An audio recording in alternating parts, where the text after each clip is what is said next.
una aclaratoria para poder comprender. La premisa parte de una pregunta que aparece en el verso 1 del capítulo 18. Jesús dice, los discípulos vinieron a Jesús diciendo, ¿quién es el mayor en el reino de los cielos? De allí parte la enseñanza la cual el Señor va a ilustrar. Pero mantenga en mente esta pregunta: ¿quién será mayor en el reino de los cielos? ¿Quién será mayor? Primero vamos a entender que hacia dónde está apuntando el tema de este pasaje. Tiene que ver con el reino de los cielos. Tiene que ver con la naturaleza del reino de los cielos. Sí, y dice, cualquiera que se humille como un niño. El asunto está apuntando hacia el reino de Dios, hacia el reino de los cielos, y de qué manera uno puede tener contacto, intimidad con el reino de los cielos. Ahora, otra pregunta.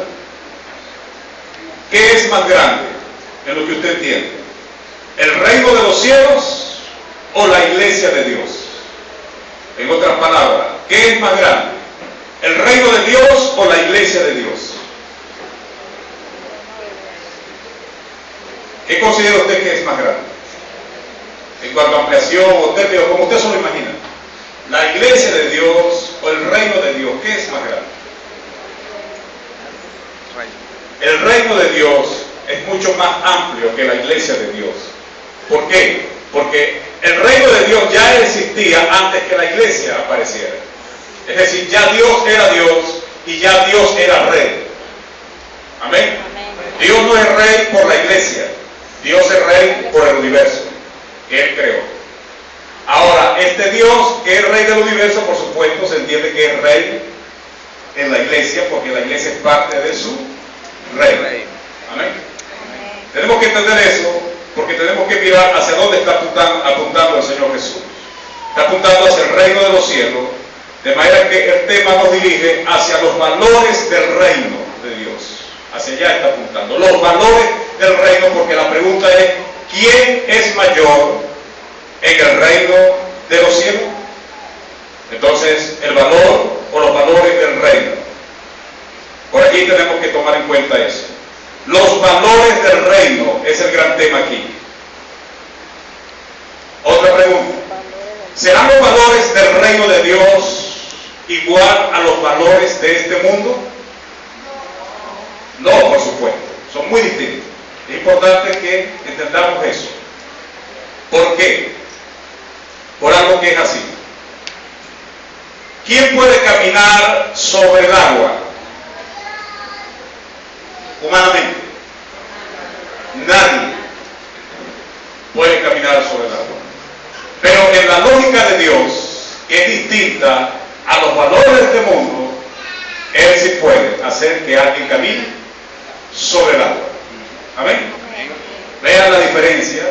El mundo dice no, Dios dice sí.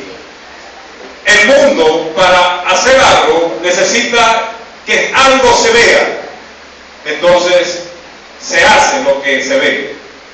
Dios, ¿cómo actúa? Diferente. Él no necesita, no necesitamos que Él nos muestre algo. No, Él de la nada crea algo. ¿Ves la diferencia? Entonces el mundo necesita ver. Dios dice que no necesitamos ver, que lo que necesitamos es creer. Si usted quiere hacer algo en el mundo asombroso, usted necesita que la gente vea.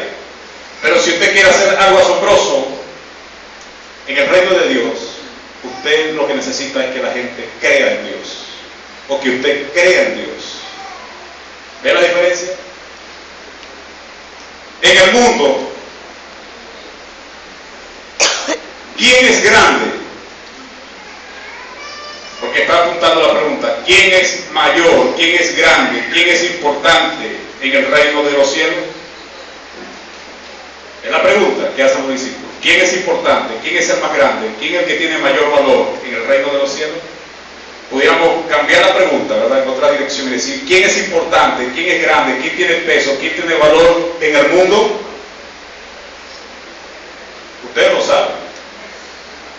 El que tiene mucho dinero, ese es importante. El que tiene muchas propiedades, ese es importante. El que ha alcanzado cierto nombre, renombre en la sociedad por un título académico, qué sé yo, militar, qué sé yo, ese es importante. El que tiene un peso de jerarquía sobre otros, ese es importante. ¿Quién es más importante en una empresa? ¿El obrero o el gerente? ¿Pero quién hace el trabajo? El obrero. ¿Quién diseña un edificio? El arquitecto. Pero ¿quién hace que sea posible ese edificio? Los obreros, los constructores. Pero en el mundo, el crédito no se lo van a dar al arquitecto ni al ingeniero. Perdón, a los obreros, se lo van a dar al arquitecto, se lo van a dar al ingeniero. En el reino de Dios, usted es importante porque tiene un título. Usted es importante porque tiene mucho dinero. Usted es importante porque ha alcanzado un grado académico. ¿Por qué es importante? Es allí donde va el meollo del asunto, de este tema. ¿Qué es lo que te hace a ti ser más importante que otros? Que el mundo no te va a dar ese valor. Entonces viene aquí el asunto de los niños. Me llama la atención que ellos le están preguntando al Señor, ¿quién es el mayor? Pero Jesús no da la respuesta directa, sino la da indirecta. Porque Jesús no dice, bueno, el mayor es aquel, según lo que dice el verso 4. No, Jesús dice, de cierto os digo, después que llama a un niño, ¿no?, lo pone allí para ilustrar. De cierto les digo a ustedes, que si no os volvéis y os hacéis como niños, no entraréis en el reino de Dios, de los cielos. El reino de Dios, igual. ¿Es la respuesta que ellos están esperando? No. La respuesta que están esperando de ellos es, bueno, quiero decirle que más importante en el reino de Dios, pero Jesús se va en otra dirección. Jesús no da la respuesta. ¿Lo vio? ¿Lo vio allí en el verso 3? No es la respuesta. La respuesta no obedece a la pregunta que debería ser, ¿quién entrará en el reino de los cielos? Esa debería ser la pregunta a la cual Jesús da esta respuesta. ¿No es cierto? ¿Quién entrará en el reino de los cielos? No. Él está respondiendo a la pregunta que ellos no hacen, pero es la respuesta correcta. Porque a menos que alguien pueda entender el concepto del reino, mucho menos puede entender el concepto del valor del reino de los cielos. Entonces la pregunta nos dirige a una cosa que voy a mostrarle. Verso 3, mire el verso 3. Y dijo, de cierto os digo, que si no os volvéis y os hacéis como niños, no entraréis en el reino de los cielos. Quiero que mantenga esa expresión muy importante.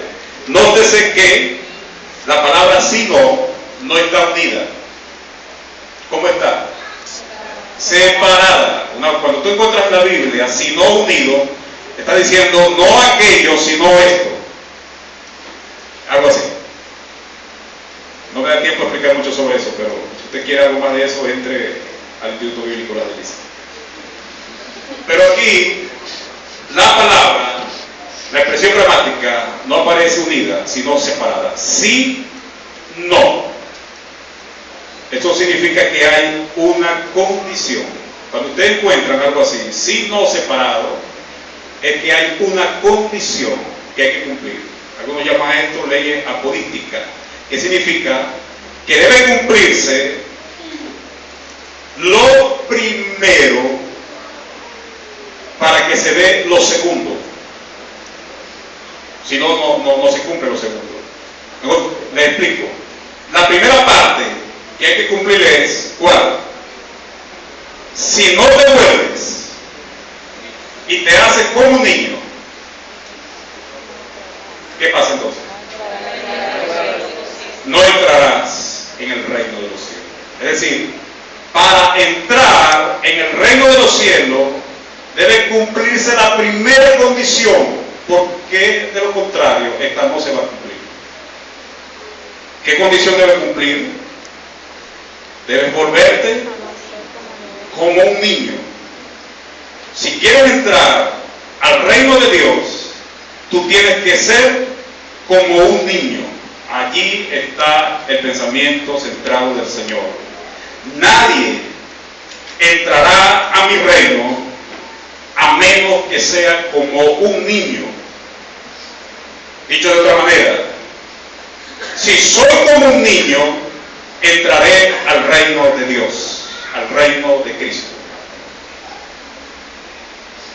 Si no eres un niño, si no eres como un niño, no puedes entrar. No puedes entrar. Vean lo siguiente.